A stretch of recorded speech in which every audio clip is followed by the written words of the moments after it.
Assalamualaikum warahmatullahi wabarakatuh. Saya Raihan Faira dengan nomor induk mahasiswa 1907030111. Saya akan menjawab soal UTS yang telah diberikan oleh Bapak Ilham Zulfahmi dengan mata kuliahan Oceanografi. Soal yang pertama, bagaimana cara mengklasifikasikan suatu substrat sedimen termasuk pasir, kerikil, dan lumpur?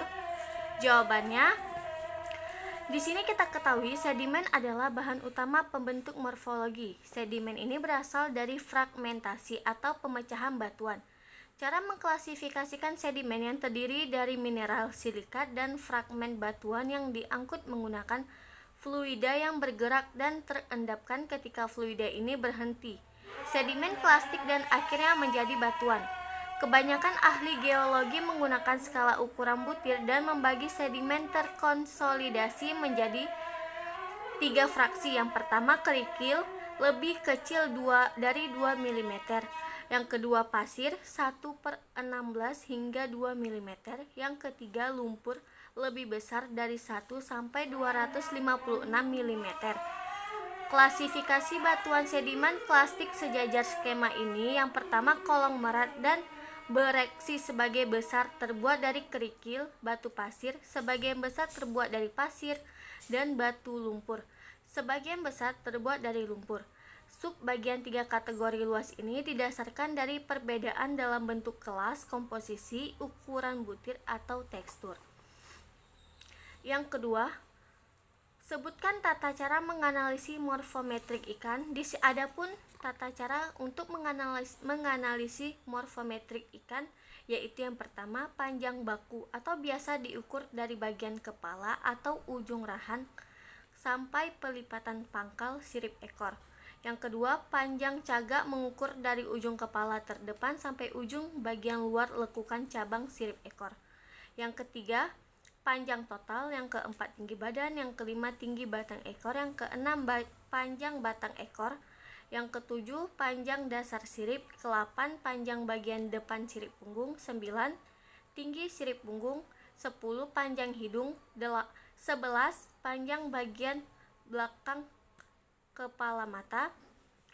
12, panjang sirip dada dan perut. 13, panjang jari-jari sirip dada. 14, panjang jari-jari keras dan lemah. 15, panjang kepala. 16, tinggi kepala. 17, lebar kepala. 18, lebar atau tebal badan. 19, panjang ruang antar mata. 20, tinggi bawah mata. Dan 21, tinggi pipi. Soal nomor 3, faktor apa saja yang mempengaruhi pola pertumbuhan dan faktor kondisi ikan? Jawabannya, faktor pertumbuhan ikan dipengaruhi oleh pakan, wadah budidaya, suhu, salinitas, musim, dan aktivitas fisik. Sedangkan semakin tinggi jumlah pemberian pakan memberikan pertumbuhan yang sedikit lebih tinggi pertumbuhannya. Faktor kondisi ikan yaitu keadaan atau kemontokan ikan yang dinyatakan dalam angka-angka berdasarkan pada data panjang dan bobok. Apakah faktor kondisi ikan bisa berubah? Ya, faktor kondisi ikan bisa berubah tergantung ikan itu hidup di perairan yang suhunya normal, salinitasnya juga normal.